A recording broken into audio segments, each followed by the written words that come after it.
If you're considering moving to West Bloomfield, Michigan, then you'll want to make sure you stick to the end of this video as I go over the 5 things I wish I knew before moving to West Bloomfield. What's up? My name is Ahmed Zamzam. I'm a local realtor based out of West Bloomfield, Michigan, and I help people trip their home buying and selling goals using modern strategies. So if you like how buying or selling a home in the state of Michigan, don't hesitate to reach out. All my contact information will be down below in the description. Alright, let's go and get started by diving into the rich history and the amazing community that West Bloomfield has to offer. West Bloomfield has tons of events being held year-round, such as the pop-up picnics and the Food Truck Tuesdays, which are actually popular events in the city and residents do go to them. Now, I myself grew up in West Bloomfield, and to this day, I technically still live in West Bloomfield. I say technically because I live right at the border of West Bloomfield, and you can find me in West Bloomfield literally every day at one of the many stores in the city. However, growing up, I failed to realize that there are these events and plenty more existed, which is why West Bloomfield's Parks website is very useful, which that link is wbparks.org. Now, moving on is the diverse real estate market and neighborhoods. Growing up, I was mainly in one area of West Bloomfield, which is the 48322 zip code area of the city. And this caused me to not see a lot of the houses in the 48323 zip code or the 48324 zip code, which tend to be more bigger sized homes. Now, granted, the 48322 zip code also has bigger houses. However, the price of them in the 48322 zip code is significantly higher compared to the ones in the 48323 or the 48324 zip code. And that is mainly due to the school district in each area. And honestly, it's not just about the bigger houses. There are also older homes available that still have their charm, such as the ones in the West Acres subdivision, or there's newer builds with modern developments in the Bloomfield Pine subdivision. So really, West Bloomfield has a massive variety of homes to choose from.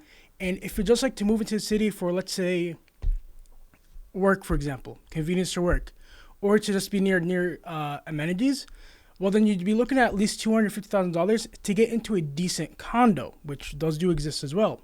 And I can't end this topic without mentioning how each neighborhood is different. And what I mean by that is that some neighborhoods are waterfront, which do cost more. Some are more on the woodsy side and secluded for those who like privacy, like myself. And some are dedicated to just either ranch-style homes or colonial homes. And speaking of that, we're going to move off topic for just a second to mention something called the principle of conformity. Now, you may be asking how this relates to this video.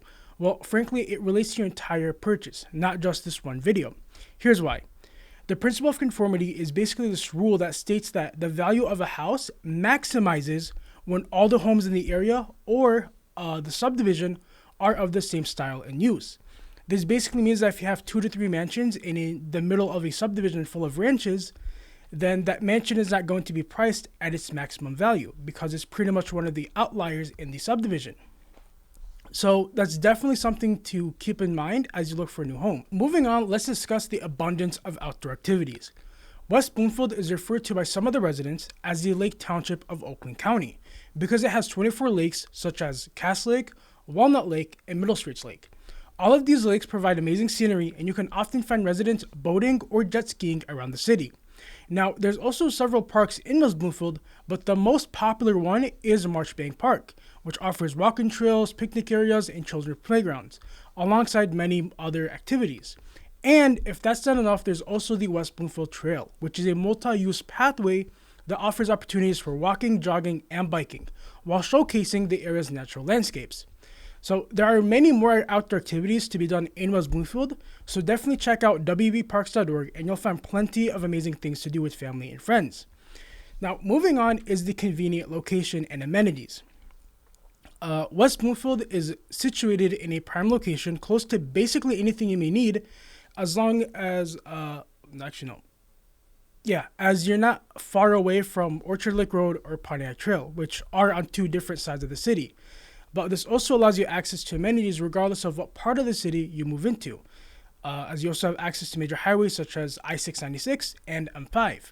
And on top of that, you also have availability of healthcare facilities within the city, such as Henry Ford Hospital, located off Maple Road. Finally, let's conclude with the high quality of life in West Bloomfield. West Bloomfield has an active community from its residents to the police and fire department, which, by the way, I should mention, are actually active on their social media platforms and are always willing to connect with the community and always come out to events. Now, obviously, location, school districts, living costs, and all those other stuff plays a role in the quality of life of a city. But something else that goes even further is what your city has to offer. I'm sure by now you've gotten a rough idea of what West Bloomfield has to offer, but you should definitely consider viewing the city in person, come out, take a quick drive, or even do some research on niche.com or any of the other million websites out there for things such as schools, crime rate, cost of living, and much more. Now, I unfortunately can't discuss some of these more in-depth topics due to real estate steering laws, but you can definitely check out the statistics. All right, well, that concludes my top 5 things I wish I knew about West Bloomfield. Again, as I mentioned earlier, I grew up in West Bloomfield and I know the area very well.